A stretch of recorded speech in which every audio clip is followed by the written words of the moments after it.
Hi, I'm John DeHart, entrepreneur, father of two girls, passionate British Columbian, and a huge supporter of Val becoming the next leader of the Liberal Party. I was the co-founder of a company called Nurse Next Door, once one of the fastest growing companies in the country. And 10 years ago, as we embarked on our journey to expand across North America, we brought Val on to help lead our team to help build that organization across the country. And look, you can talk about leadership qualities all you want. It is only when you're in the trenches with a person, when you see them making decisions, when high stress situations and you're making and company breaking decisions almost on a daily basis, that is when you truly start to understand what kind of leader a person is and how they make decisions. And I was lucky enough to be that person with Val. And I got to see how he makes decisions. I got to see how he leads through stressful situations. And I can tell you this, Val is a deep thinker. He leads with vision and purpose and creativity, yet he can balance that purpose and vision and creativity with a high analytical mind. He's bold and unfearful, unafraid in his decision-making. But I think what I probably admire most about Val's leadership and the way he runs things and he leads is that he makes decisions from a place of very high integrity and from deep compassion and care. I call this values-based decision-making, and Val has this in spades. He was instrumental in our success as a brand as we grew in a hyper-growth fashion across North America. And it's this decision-making abilities, it's this purpose and driven and values-based decision-making that I feel he has to become. It is why he has to become the next leader of the Liberal Party in this province.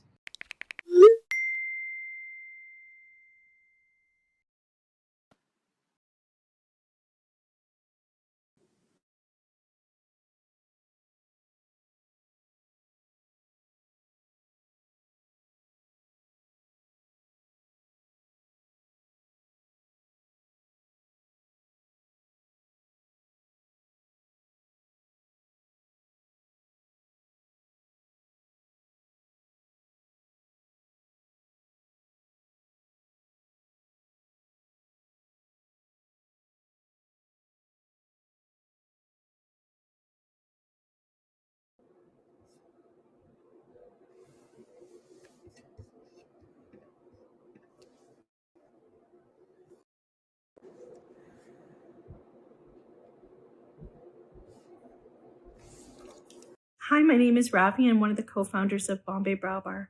I've known Val for over 10 years, and he's extremely passionate about small business, about our families, about our values, and moving our community Hello, forward. can you hear me, Joel? I support Val in his leadership because I know he can make a difference.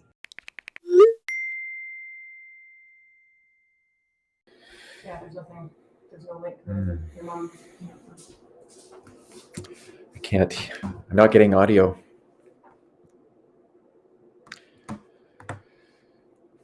Is it time for me to speak, Devin? I can't get audio, but if you give me a little nod. My name's Jen Russell, and I support Val Litwin. I could give you a laundry list of reasons why you should support Val, but I think the most important ones are because of his compassion and empathy, because of his energy and his excitement, because of his curiosity, and because of his drive. When I think about what I think is most important for this province in the next couple of years is to have a leader that really unites and brings us to the table, and then holds us accountable to help drive our future success. And for me, that's Val. He has the experience of working in every part of this province and really embracing leaders. And he has the ability to be able to bring people to the table. And so when I think about where I want BC to go for our children and what I would love to see in our next leader, Val is that person. He's that person that brings us together. He's that person that gets us excited about what we can accomplish together. And he's someone that keeps us focused on what matters. And so for me, Val would be a phenomenal leader for our province. And I get excited about what we can accomplish with him at the helm.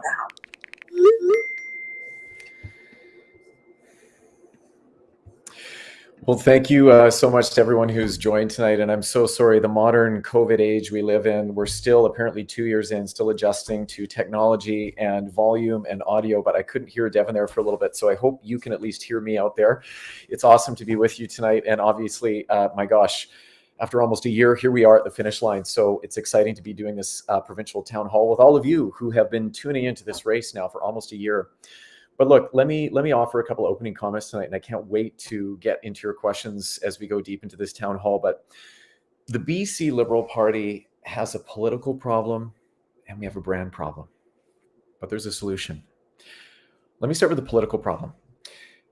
All that we've talked about for the last 16 years as a party is balanced budgets, AAA credit ratings, low debt to GDP ratios, and those things are very, very important. But none of those phrases speak to people today in this world, because we have problems that go in every direction. There are issues that are keeping us up at night all over the place. The world we live in now, an economy-only message won't cut it. We need to lean in big time into the challenges of our time that are affecting people, communities, and of course, our climate. Things like eroding affordability, climate change, the poison drug crisis, a crumbling healthcare system. These are the issues the BC Liberal Party can lead on with new creative solutions. And that is what I have been talking about during this entire campaign. But we're going to have to throw out the old political playbook to do that. And that brings me to our brand problem. We are not seen right now as an open party. We're not seen as a transparent party. And not intentionally, but we're not seen right now as an inclusive party. We sent unintentionally signals in 2020 that women and members of the LGBTQ2+ community aren't welcome in this party. But of course they are. And under my leadership, all people, all communities will be welcome in our party. So we've talked a ton about renewal in this race because that is what we need. This party needs true political and brand renewal. And so I feel I'm the candidate that can bring that to this race and to this party. And Devin, you know this because I've done it before. I have a long career of building and reinvigorating companies. I've co-founded, Devin, a global franchise business with you. And it was one of the honors of my life working with you and Judy Brooks, your mom, and building that world-class brand side by side with you. I helped lead, as John DeHart mentioned off the top, one of Canada's largest home healthcare companies. So I've worked in healthcare. But as the CEO of the BC Chamber, my team and I, my board, we reinvigorated BC's biggest and broadest, but also oldest business association. And we turned it into a modern force. It was evidence-based. It was exciting. It was communicating like a modern organization. And we were taking what our members were saying on the ground, small business owners, everyday people, community leaders, taking their words, their issues to Victoria and Ottawa and representing them with zero distortion. So my vision for the party is one that operates with integrity and accountability. An organization that operates like a modern organization, one that is truly open, so we can finally attract new, exciting, and diverse candidates and begin to reflect the province we seek to lead. So I've been saying this during the entire campaign, Devin. You know that I'm not running against the NDP. I'm running against the path. So what I'm offering here is a new future for the party, a future where we can resonate with centrist voters and we can win again. And I have the experience and the plan to do that. And it's what an exciting time to be doing it. And speaking of time, I'm wanting to just touch base with everybody. And for those of you who just joined, it's extremely energizing to be having this conversation with Val this evening. And I want to make sure that all of you who just joined know that as we go through this, if you have questions, all you have to do is click on the box that says chat with our team. And we've got a team of people getting ready to answer them and send them our way so that Val has the opportunity to answer your questions. So as Val hinted, we have known each other for a very long time, 15 years. I was a wee baby. And it is just an extreme honor and privilege to be able to share a bit about Val this evening because so many of you haven't had the joy of knowing him as long as I have. You've heard about his track record. Thank you for taking over while things got squeaky for me over here with the tech. And now what we'd love to do is jump to a little bit of a video and let you hear from somebody else who is a supporter and champion of Val's. Hi, my name is Ravi. I'm one of the co-founders of Bombay Brow Bar. I've known Val for over 10 years, and he's extremely passionate about small business, about our families, about our values, and moving our community forward. I support Val in his leadership because I know he can make a difference.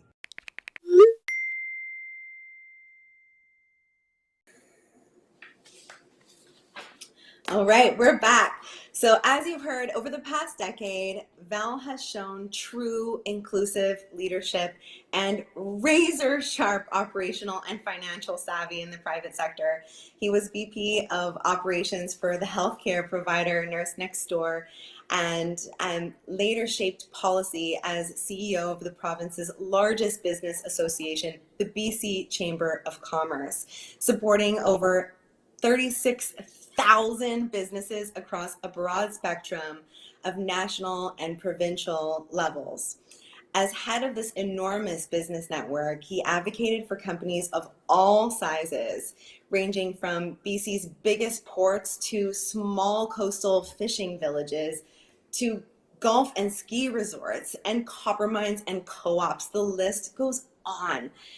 Val is also married to Joy, a pediatric intensive care nurse, and they have two wonderful children together who I love very much.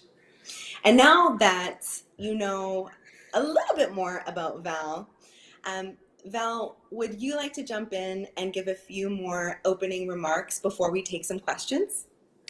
Do you know what? I probably, because I wasn't hearing the audio, Dev, I probably jumped in and already gave my opening remarks. But maybe what I'll just say, hey, I'm a politician, right? So anytime I can reiterate a message, maybe the one thing I'll say is that being in this race has been the honor of my life. When I worked at the BC Chamber of Commerce, I often had people coming up to me saying, are you enjoying the new job? And I would often say, actually, it's rarely enjoyable, but it's deeply fulfilling. And so what I want people to know about my decision to step into this race and really my approach to leadership is I have done the hard work. I've led a caucus of 120 regional chamber CEOs, top to bottom, east to west in this province.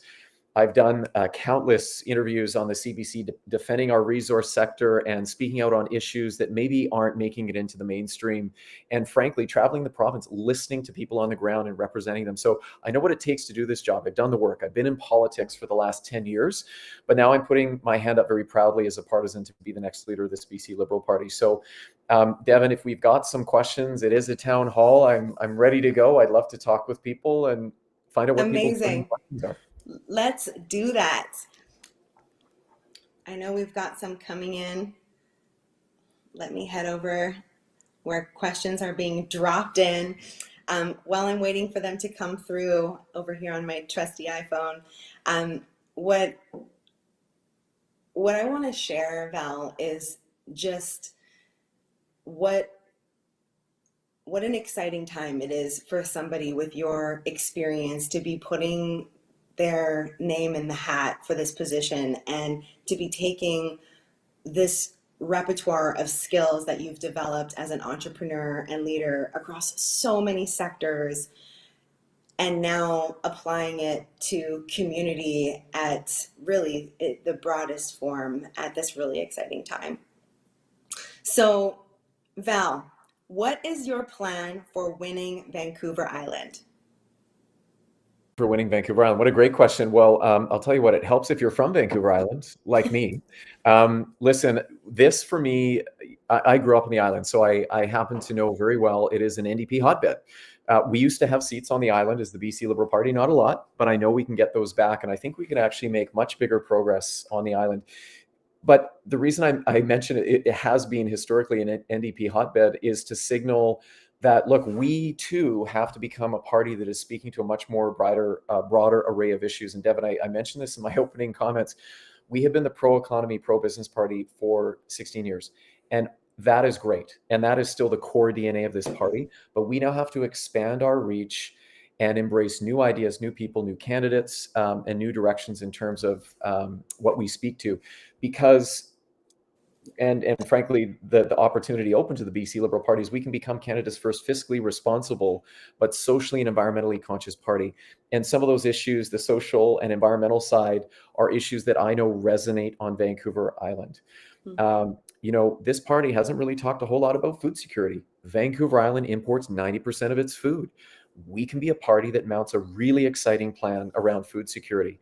And when I think about some of the natural disasters we've been experiencing here in BC this year, we understand that supply chains are vulnerable. We need to be talking about economic resilience. And I think people that live on an island, and I've lived on an island for much of my life, I know what it feels like to be isolated from larger communities. So these are some of the things we can start talking about, but we have to appreciate as a party, we need to evolve and we need to change a little bit.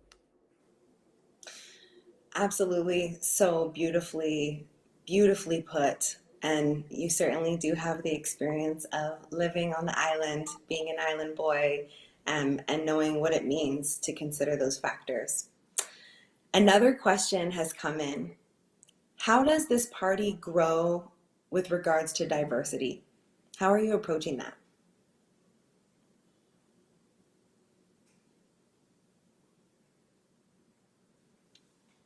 Of opening up this party, Devin.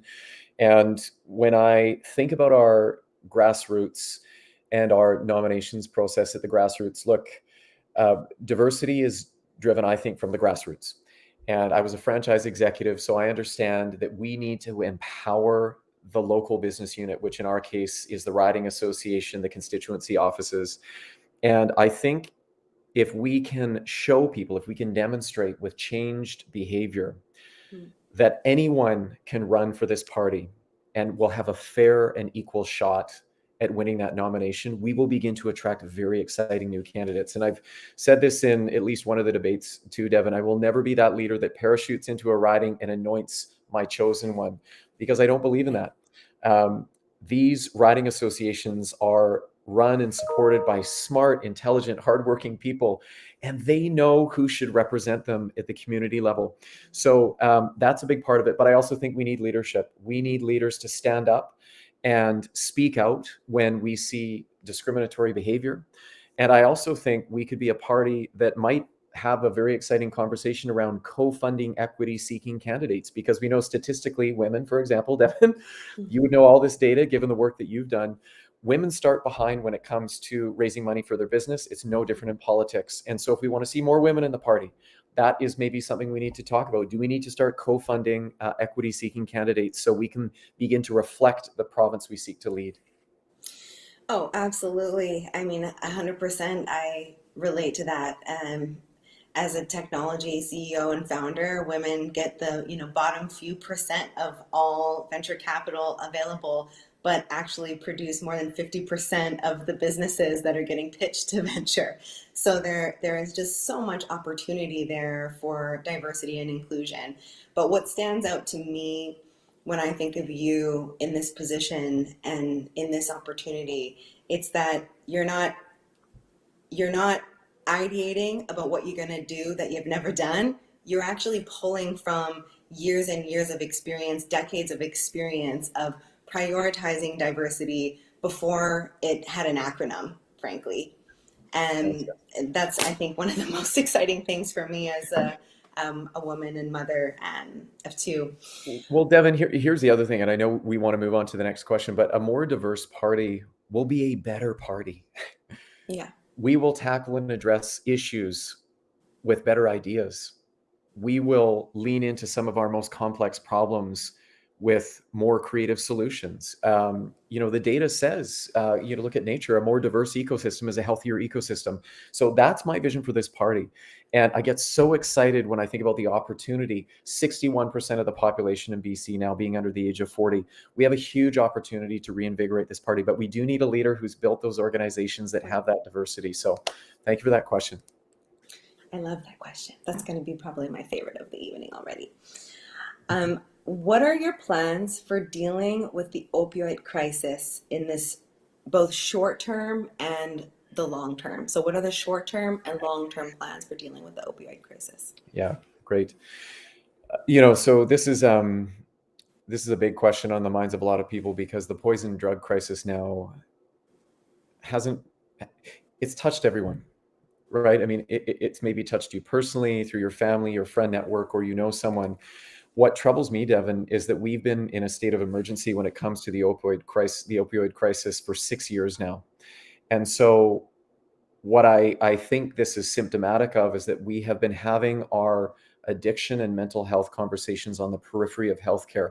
And I don't want to equate mental health issues directly with the poison drug crisis, but there is a lot of overlap. But we need to put the poison drug crisis, mental health and addiction conversations in the center of our healthcare conversation. So in the short term, it's a choice, Devin, to start prioritizing these conversations differently. What I'm hearing from people that work in the downtown east side and work with individuals that are suffering from trauma and addiction on the streets is that we need to create a continuum of supports that doesn't have all these breaks and gaps in it. So when someone is ready to seek treatment, support, some sort of intervention, we have to be able to go in that moment. We can't give them a cell phone loaded with 100 minutes and say, call this number, every day for the next 7 days, and hopefully we'll have a bed for you at the end of that. That doesn't pass muster anymore. People are dying. And so this is about investing in a continuum of supports that actually is there to catch people. I actually do think we're looking at generational investments in communities around BC to make sure beds are available for people to detox and recover when they're ready to get that help. But we also know a lot of this problem, addiction, is connected to trauma. A lot of these mental health issues present earlier in life. So one of my long-term visions and what I truly gives me optimism, Devin, around this issue is I would be prepared as leader of not just the BC Liberal Party, but one day, hopefully, this province, to invest more supports earlier in life for young people, because we know these issues present earlier in life. And I think one of the solutions would be to double down on mental health supports in schools for kids so we can get in there and catch them before drugs get to them. Absolutely. I mean, what a plan. I was sitting next to a woman today who was remarking at the early mental health challenges and indicators that she was seeing in her 8-year-old nephew, and the support that he's already needing to call in and not getting access to. So what an extraordinary plan, and what a both with the long game in mind and also with immediacy.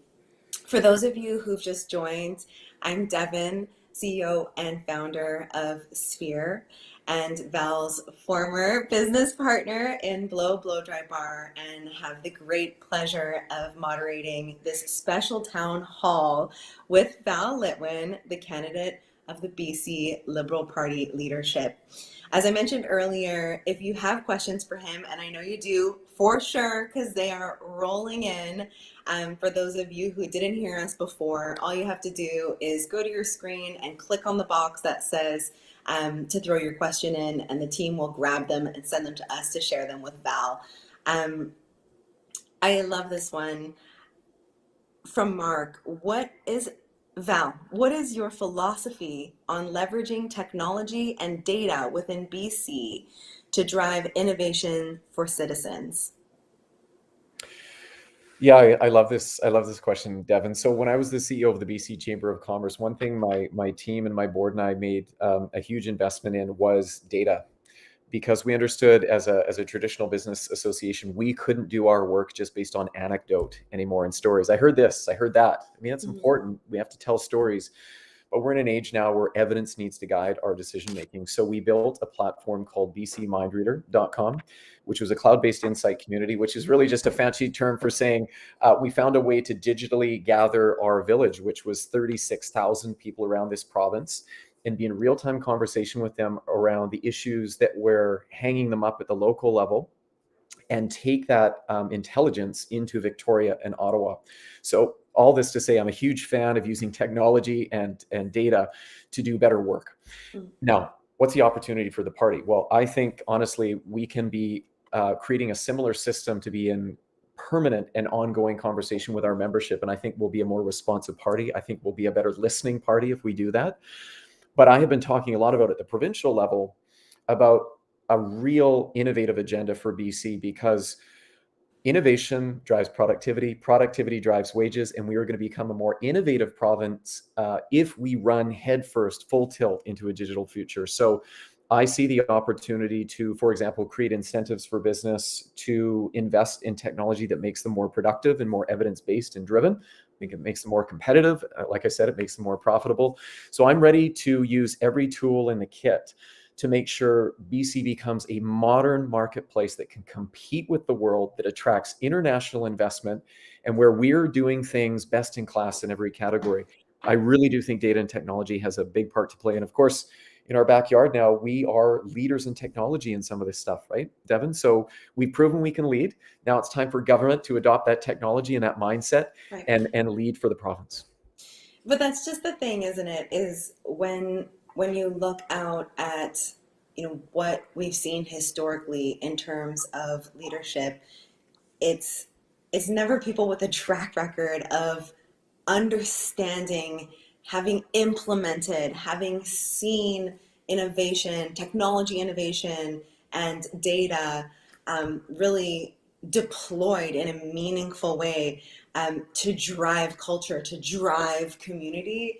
And I've seen you do this in every business that you've been a part of, starting from Blow Dry Bar when I was 20, at the dawn of Twitter, the first blogs in Canada, the first influencers in Canada, you know, how you considered that to be a huge part of our growth plan, how we leverage data even in the way that we deepened the relationships of every single person that walked through that door.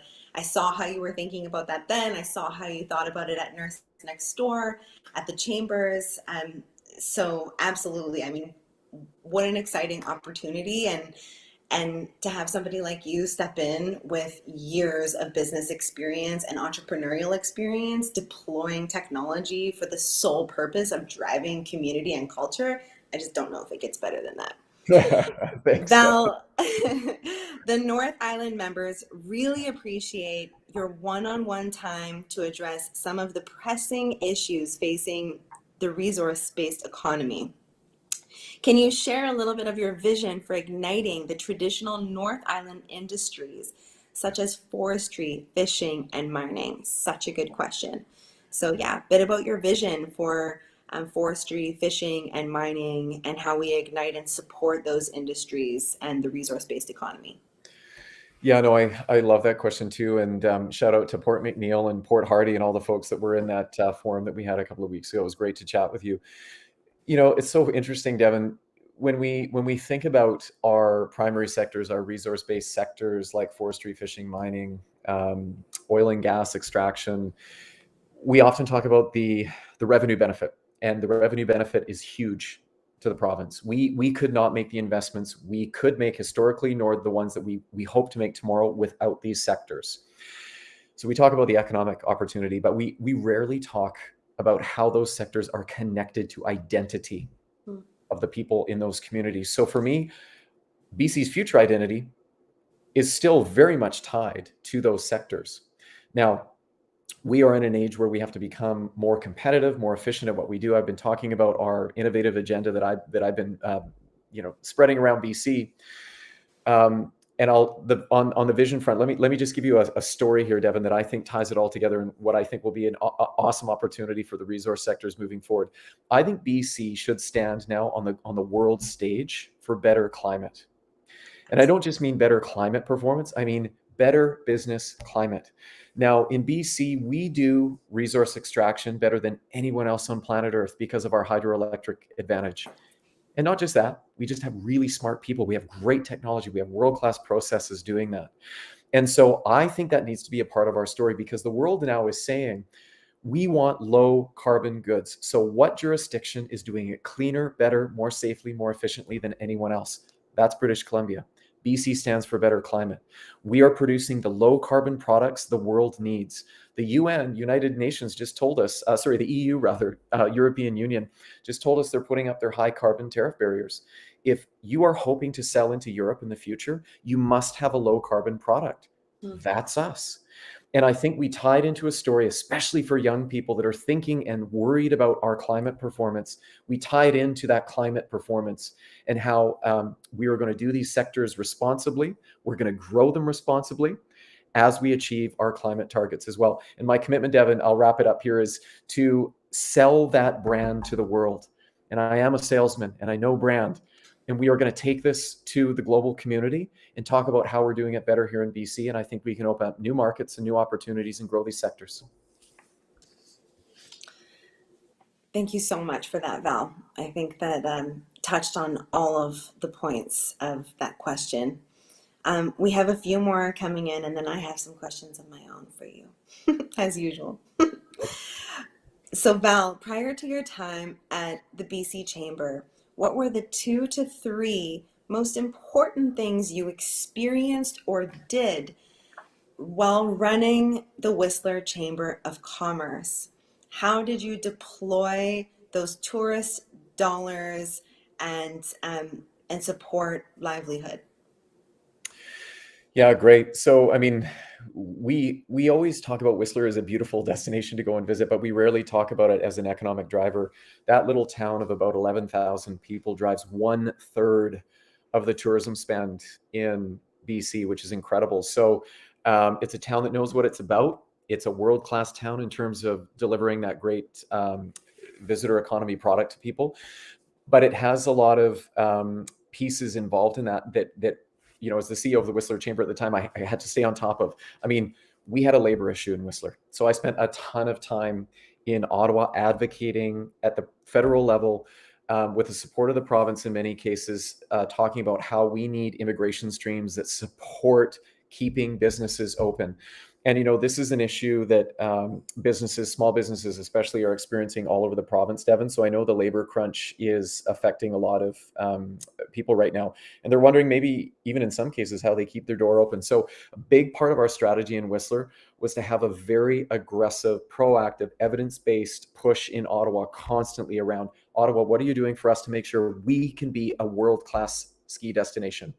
So I have a history and a track record of fighting for that in Ottawa. But I think one of the things that I really appreciated in Whistler that I bring as knowledge to this race as well is it takes a village.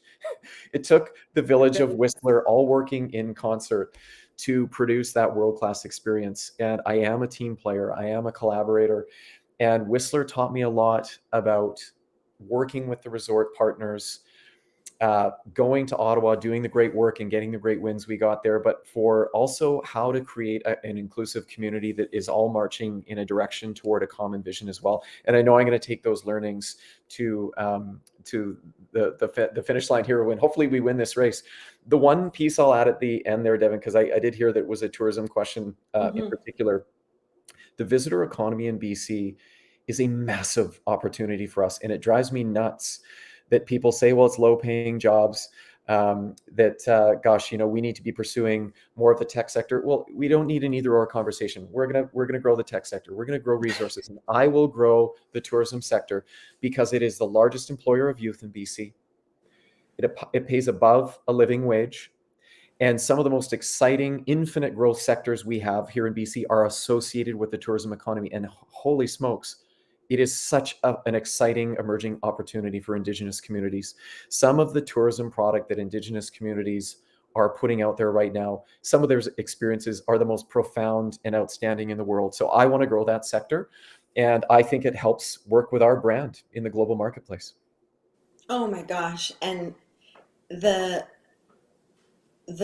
dial back for a second, what you talked about with regards to Whistler and community and the question that we had around the 2 to 3 most important things. So I feel that it's worth mentioning. I followed Val to Whistler with my children just as he was leaving to take over his opportunity in Vancouver. And I've been there for over 5 years now in that village. And all the time, constantly, there are echoes of the impact that you made in that community, Val. In Camp Cafe, in all of the coffee shops, at Ecologist in the morning at 7 o'clock on a Wednesday, I'm still hearing about what you did that nobody else had done before in that community. People are still talking about, how you used to make all of those one-to-one coffee and tea dates with every business owner. And that's like, you just went, pedal to the metal when you first moved there to really embody and fully embrace and understand, to synthesize what the lifeblood of that community was, what the real needs of those folks were, and the care that you took to those conversations. The continuum that it had still breathes life into Whistler today, and I still have to hear about it at 7 a.m. on a Wednesday 5 years later. Thanks, Devin. Thank you. I would love to have us have another hello from one of Val's supporters and champions. Let's drop a little hello in. Hi, my name is Puneet Dhillon. I'm the CEO of Sky Bioscience. I'm here in California, but I'm originally from Vancouver, and I've known Val for close to 10 years. I'm very proud to say that I've shared some very unique experiences with Val across many different companies, and he's been one of the most inspiring leaders and mentors for me in terms of my own business career. I think he's super, not only a super individual, but very qualified for this position in terms of the experience that he's gained in his several different roles over the last decade. He's one of the few people that I know that has actually traveled across all the remote regions of British Columbia, understands the needs of the different community decision makers and business leaders and the decision makers, and understands the nuances across the entire province. So once again, Val, a wonderful individual, and he has my vote.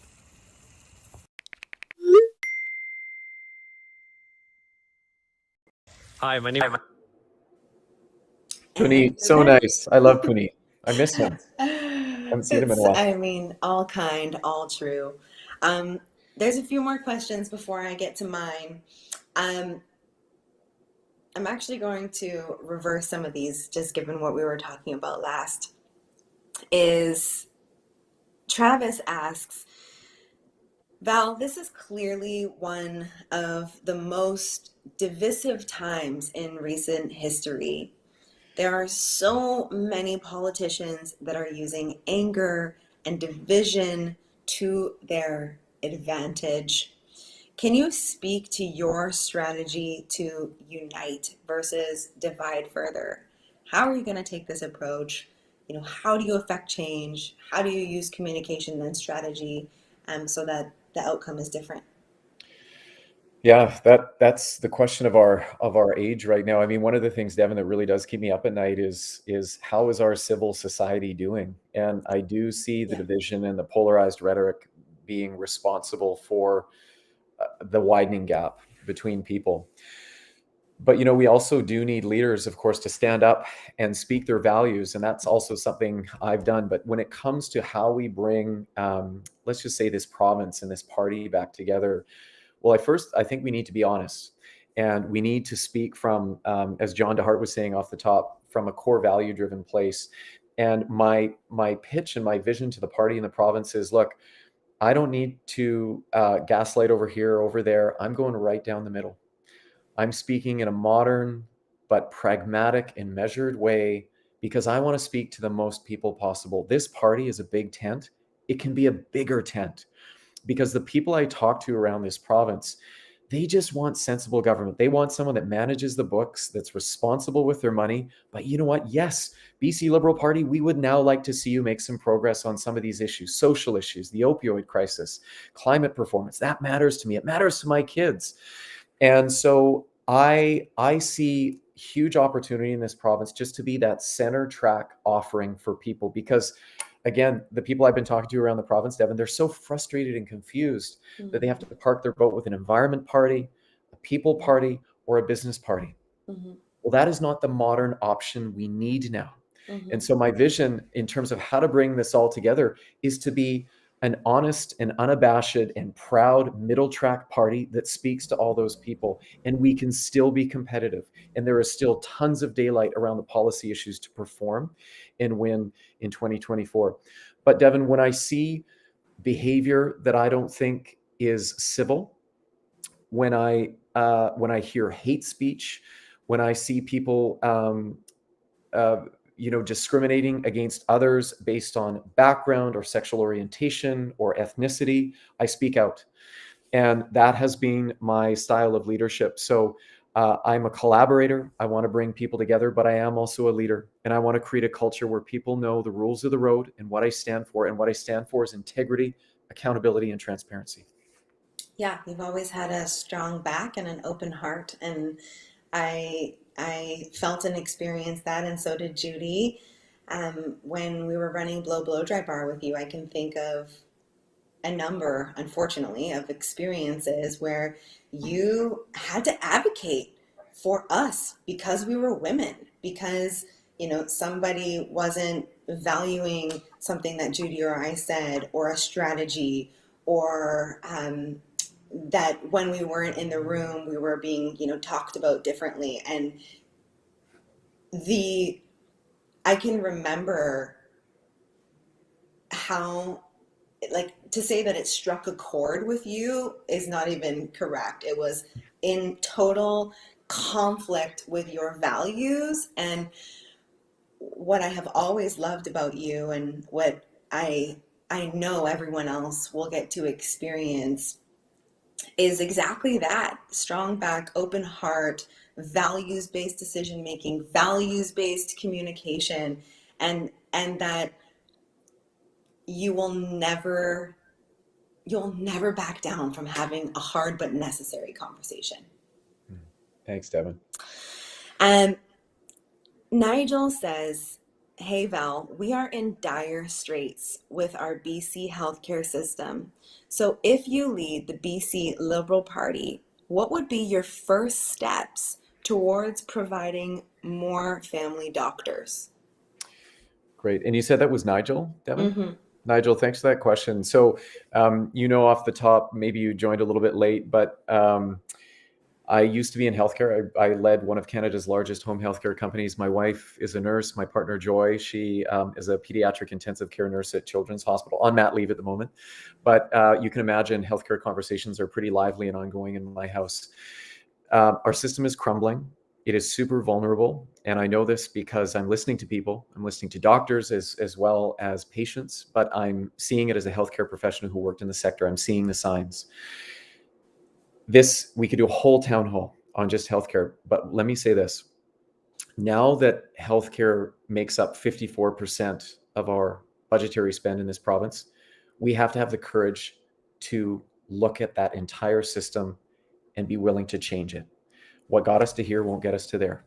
And the lens I bring, Nigel, to how I think we need to change and improve it is a lens of prevention. We have to become more preventative in our approach. And I'll give you one example. We know statistically, scientifically, that certain conditions affect certain people at a certain age. And there's a gender piece there, and there's a background piece there too. We need to move to a fully preventative screening approach when it comes to diagnosing and addressing illnesses. So what I would propose is that when you hit the age of 40, because that's when we know it starts to happen, you get a requisition in the mail every year, everyone over the age of 40, but it is designed because we have the data and the technology to track this to your gender, your age, family history, medical history, and we screen for what might be about to afflict you. And we do that every year for the rest of your life after age 40. And we know two things when we do this. Not only will we save lives and increase quality of life for people, which is the most important thing, but over time, we will start to save billions and billions of dollars. Now, it will take an investment up front, but it is an investment. It is not an expense. And we will start to save money down the road and increase the quality of life here for British Columbians. And we will stop fatiguing our medical system. This is part of the problem. So that's the lens and the philosophy I'm bringing. And I have been a healthcare professional, so I have some knowledge around this, but I see the urgency to get into this. And I would like to play a long game here in BC for our healthcare. Let's stop thinking in 4-year cycles and quick fixes. Let's diagnose this like a medical problem, and let's get serious about the treatment. Absolutely. So we've had so many great questions, and I would love to hear you speak for a second to what else you saw people feeling when you were traveling throughout the province and preparing for this journey, because these are some great questions, but I have heard you speak to so many more opportunities and challenges. What are some of the other things you see people feeling and contemplating that you believe to be important? Yeah. Do you know what, Devin? One of the questions and concerns, it was a narrative that I always ran into at the BC Chamber of Commerce, and I'm hearing it again on the road, but I want to share maybe a minority report, a little different perspective on what I think is happening. But there has been a long narrative in BC around there is an urban and rural divide, right? You've got the cities, and then you've got the rural regions, the towns, the north and the interior. And do the two really understand how they work together and how they both drive prosperity? And there is absolutely an argument to be made that we have a lack of understanding in the city about what happens in the north and the interior. And there is a frustration in the north and the interior around the wealth and the prosperity they generate, which also is a part of the value chain in the city, right? So it is all connected. And what I am seeing and hearing as I travel the province is there is a very high awareness amongst people of how we are all connected and how our future success depends on all of us working together. And I don't say that tritely, because what we discovered during the recent natural disasters, when our roads and bridges and tunnels started to wash away, is how important staying connected to each other really is. I mean, we had supply chain disruption for food. We had families that couldn't connect with each other. I mean, my goodness, we had people trapped and they lost lives. We began to understand how we needed to stay connected. And my belief, you can call me naive on this, but I actually think heading into the next 5 years, we have the opportunity to permanently heal the rural and urban divide here in BC. Because coming out of COVID, we are looking at a much more distributed workforce. And we are pushing fiber into all corners of the province, and I want to accelerate that push. But people can make a life and live anywhere now. And I'm also prepared to invest in the amenities and supports in those towns that have been lacking it for too long. And so the bridges and tunnels and the amenities and the infrastructure that we need to build, they don't just connect us to each other. They have the ability to literally connect us to a better future. And so I'm hearing a lot about this, but I'm hearing it start to switch. People are understanding what's happening. And as leader, I will tell that story. I will stitch this province together, and we will work as a team to walk into a really exciting future for this province. I believe it. And that is so exciting. I just love to sit in that and imagine what's possible and imagine how that feels.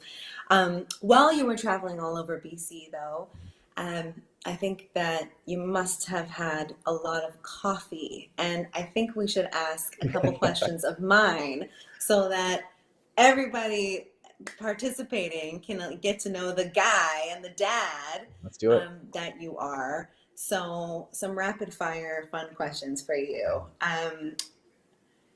You're at a cafe. Are you oat milk latte or espresso? Oh yeah, I'm espresso because my wife is Italian, and I love the espresso. Yep, I'm all the way espresso. What flavor of gelato? Yeah, I'm chocolate coconut. If there can be a chocolate coconut combo in there, that's me. Current, because I feel like I used to know your old one, but I'm interested in your current one. Current favorite breakfast throwdown dish for the family? You know what? We have been buying the really luxurious thick cut bacon because we feel like we deserve it right now. We're getting very little sleep with the kids. And so our little treat is bacon, scrambled eggs, a little bit of Parm cheese on top, and really strong coffee.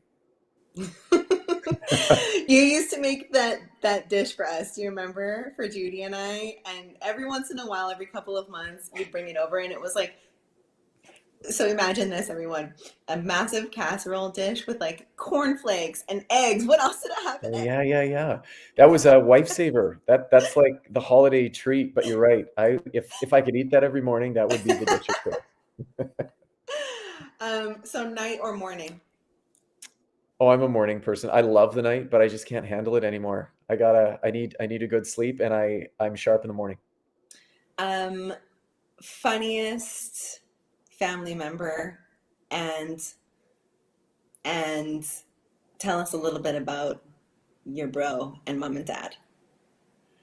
Funniest family member. Okay, this is probably, politicians probably aren't supposed to say this, but my son did come up to me in the kitchen this morning, and he said, "Daddy, smell my bum." And I said, "Why?" And he said, "Because I farted."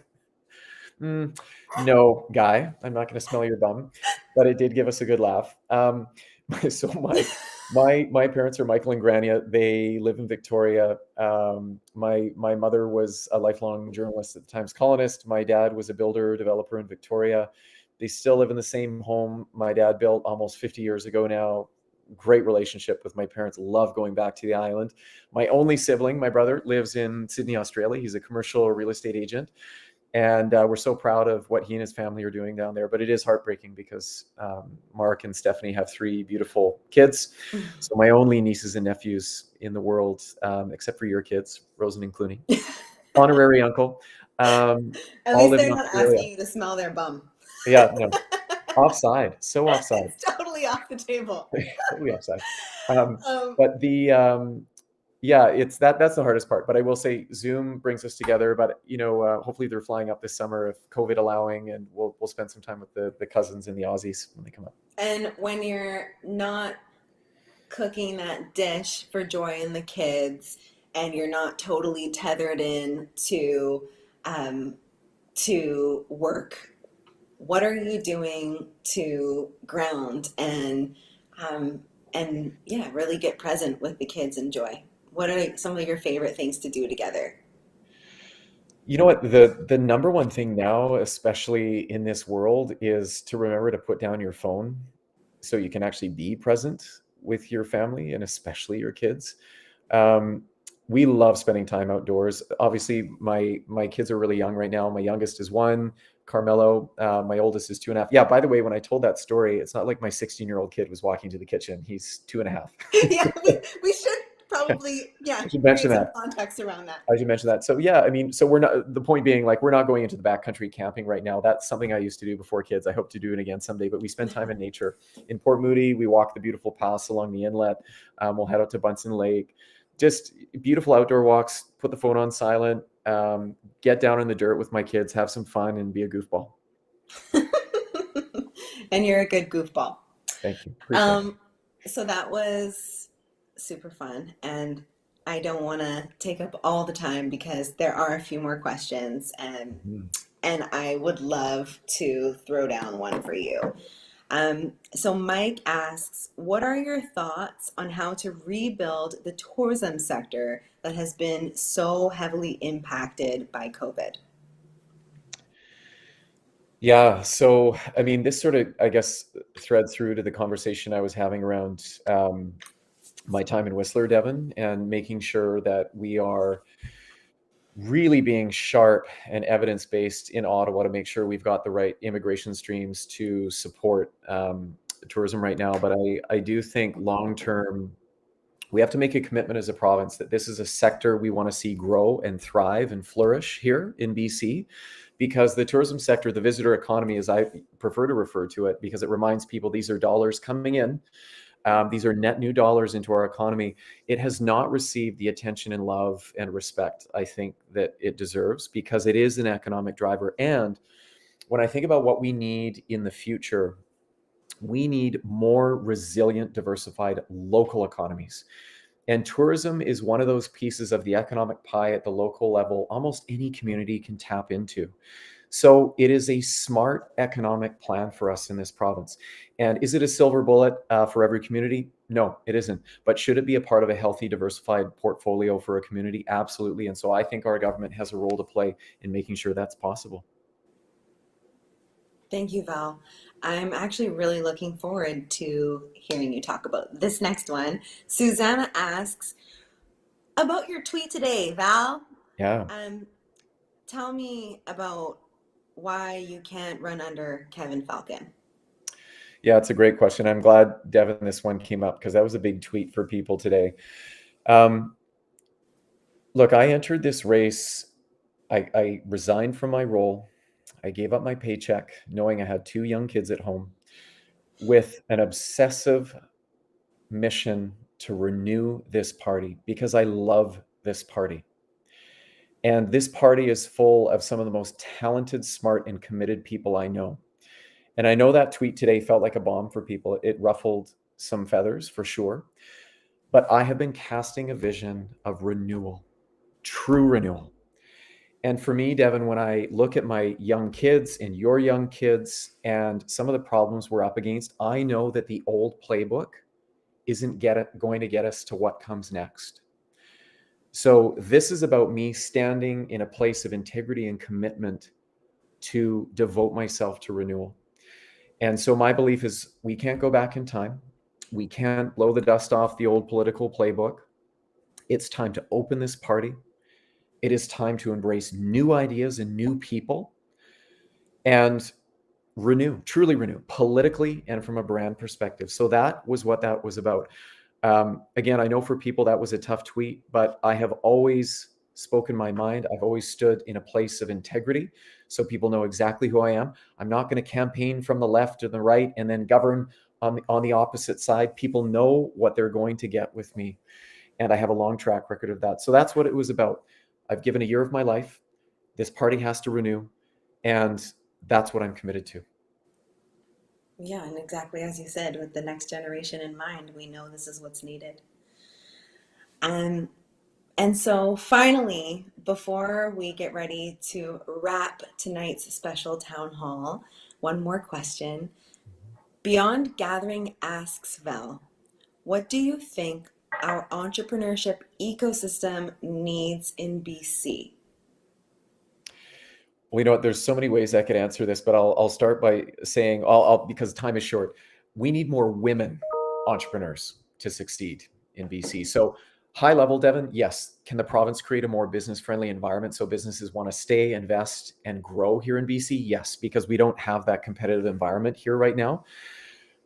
But there are so many things we can do to help women succeed in business. And the reason that is important is because statistically we know women-led, owned, run businesses do more for communities and people.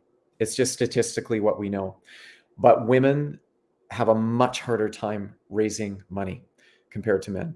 And in fact, pretty incredible data, discouraging data coming out of the US last year in 2021, women only were able to capture 2% of all venture capital given out in the US, invested in the US, and that is a 30-year low.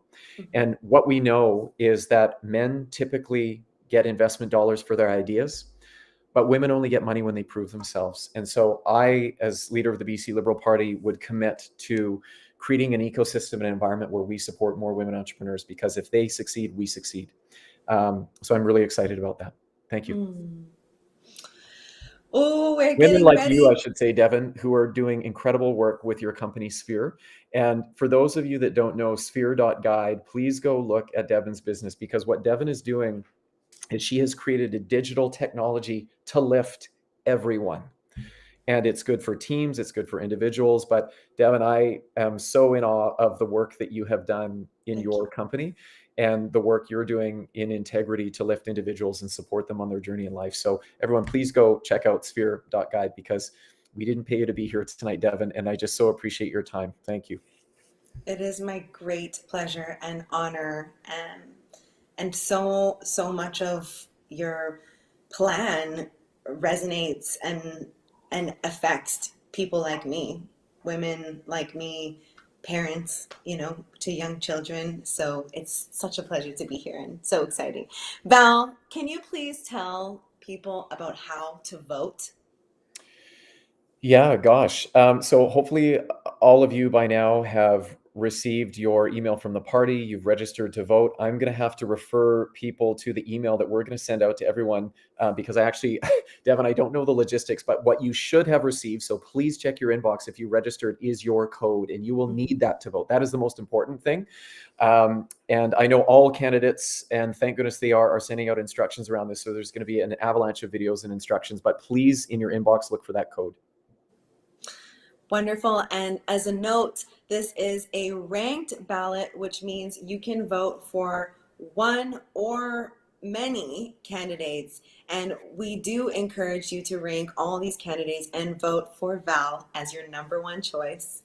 Voting starts tomorrow, and you can vote Thursday, Friday, and Saturday as well.